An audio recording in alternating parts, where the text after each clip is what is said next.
Hola, mucho gusto. Mi nombre es Jessica Ciclali Gómez Vilchis y el día de hoy les vengo a mostrar el tema que lleva por nombre Compósito innovador de titanio hierro europeo carbón para la absorción de cefalexina, en colaboración con la doctora Genoveva García Rosales, el doctor Luis Carlos Lumorea Gándara y la doctora Dolores Tenorio Castilleros.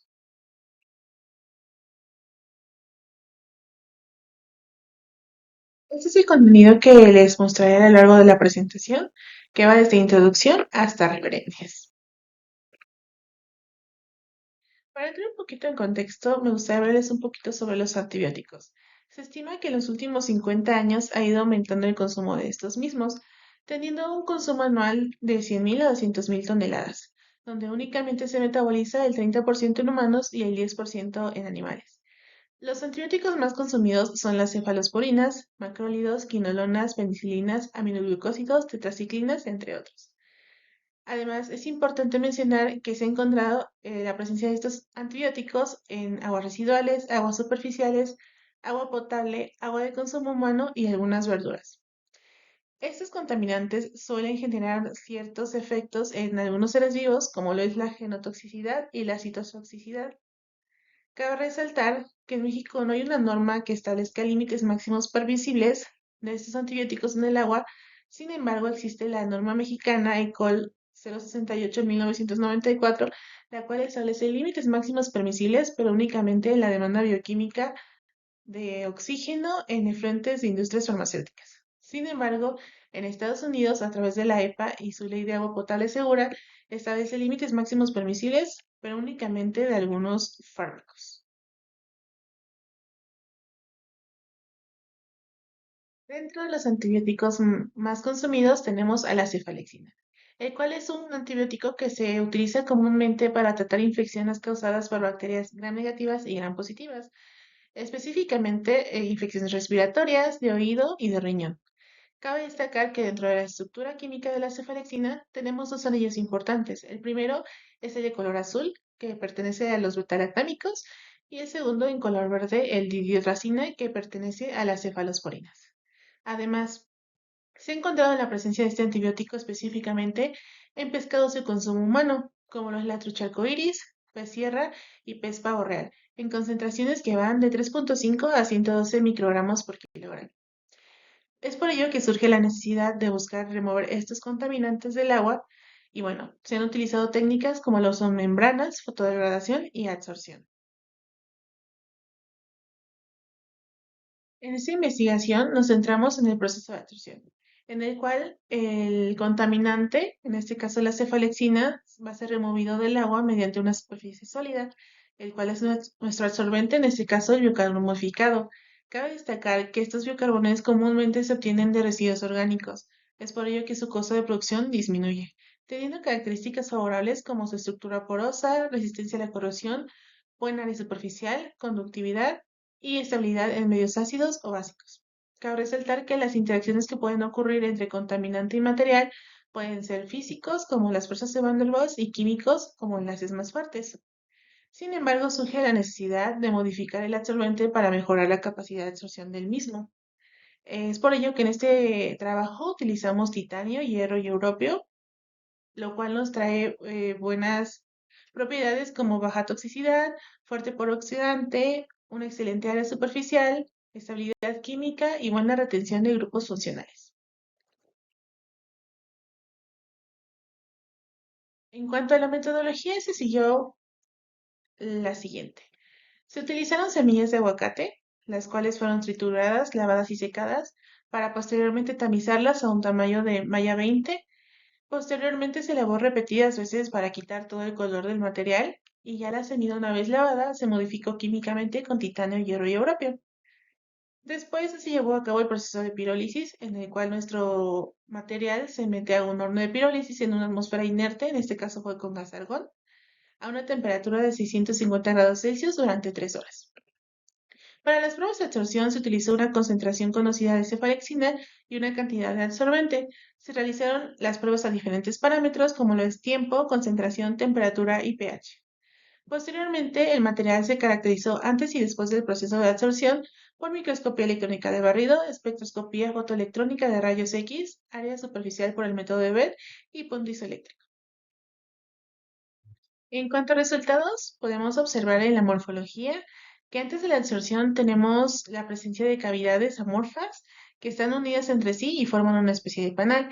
Este comportamiento es típico de los biocarbones, sin embargo, se puede observar en un acercamiento que dentro de las cavidades tenemos partículas de un tamaño aproximado de 1.8 micrómetros, las cuales se asocian a la formación de partículas de titanio, hierro y europio en el material de acuerdo a la literatura.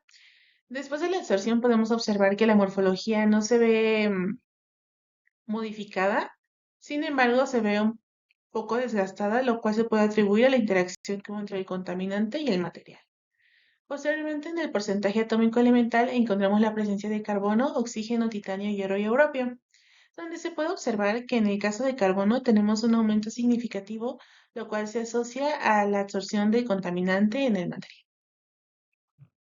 Posteriormente, para la caracterización de la superficie, obtuvimos el punto isoeléctrico, el cual fue de 8. En cuanto a los datos de isoterma del área superficial de Beck, podemos observar que es una isoterma tipo 4, lo cual se asocia con la formación de mesoporos de acuerdo a la literatura. En cuanto al área específica, tenemos 232.29 metros cuadrados sobre gramo, la cual es competitiva comparándola con otros trabajos en la literatura. Un volumen total de poro de 0.15 centímetros cúbicos por gramo, un diámetro de poro de 2.69 nanómetros, lo cual, de acuerdo a la literatura, se asocia que es la formación de mesoporos. Asimismo, tenemos 20 sitios por nanómetro cuadrado. En cuanto a los experimentos de absorción, se puede observar que se realizaron a tres diferentes temperaturas. En la cinética, se observa que se llega al equilibrio en 2 horas, además que el comportamiento de la temperatura hace que disminuya la capacidad de absorción a temperaturas más elevadas. Ahora bien, estos datos experimentales se ajustaron al modelo de pseudo primer orden, pseudo segundo orden y LH, donde el mejor ajuste se muestra para el modelo de pseudo segundo orden debido a que el coeficiente de correlación es más cercano a la unidad. Por otro lado, en las isotermas, en función de la concentración inicial, se observa el mismo comportamiento de temperatura que en el caso de las cinéticas. Estos datos experimentales fueron ajustados al modelo de Langmuir, Frelich y Tenke, donde el mejor ajuste lo tiene el modelo de Langmuir. Cabe resaltar que estos dos resultados, tanto el modelo de pseudo segundo orden como el modelo de Langmuir, se asocia a que ocurre una quimisorción, es decir, que se lleva a cabo en monocapa. Por otro lado, para los parámetros termodinámicos se obtuvo la energía de activación. Esta se obtuvo con la constante del modelo de pseudo segundo orden y, bueno, en el eje de las X, 1 sobre temperatura en grados Kelvin.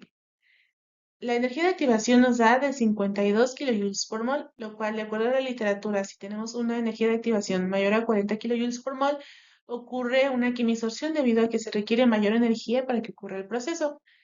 En cambio, en la energía libre de Gibbs, entalpía y entropía, se utilizó la constante de Langmuir, lo cual nos da resultados negativos en todos los casos, lo cual se asocia a que el proceso no es espontáneo, existen cambios en la estructura, el proceso es exotérmico, la capacidad de absorción disminuye a mayor temperatura y el proceso no es reversible.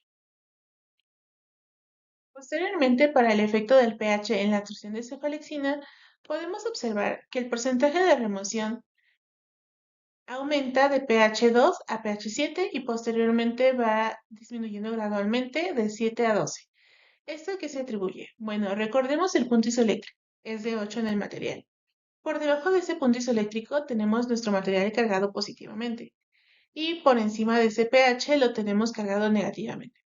Sin embargo, también la cefalexina puede comportarse de manera diferente a diferentes pHs.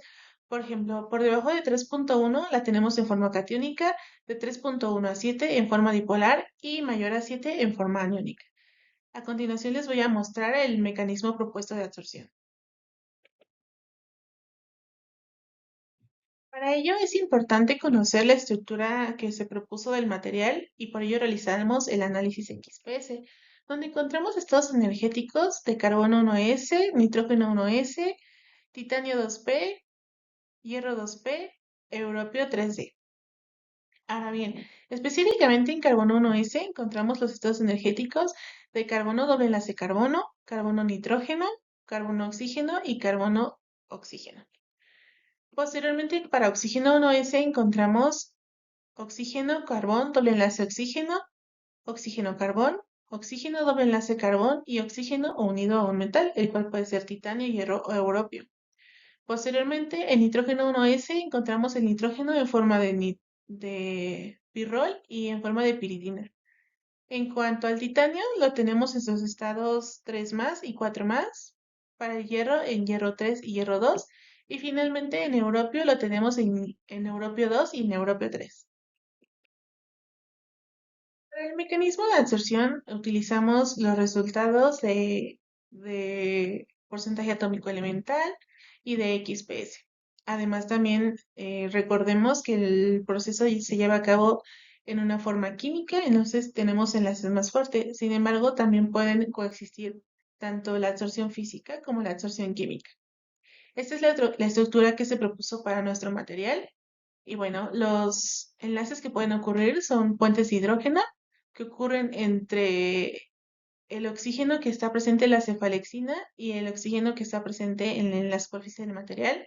Asimismo, puede ocurrir entre la amina presente en la cefalexina y el oxígeno presente en el material.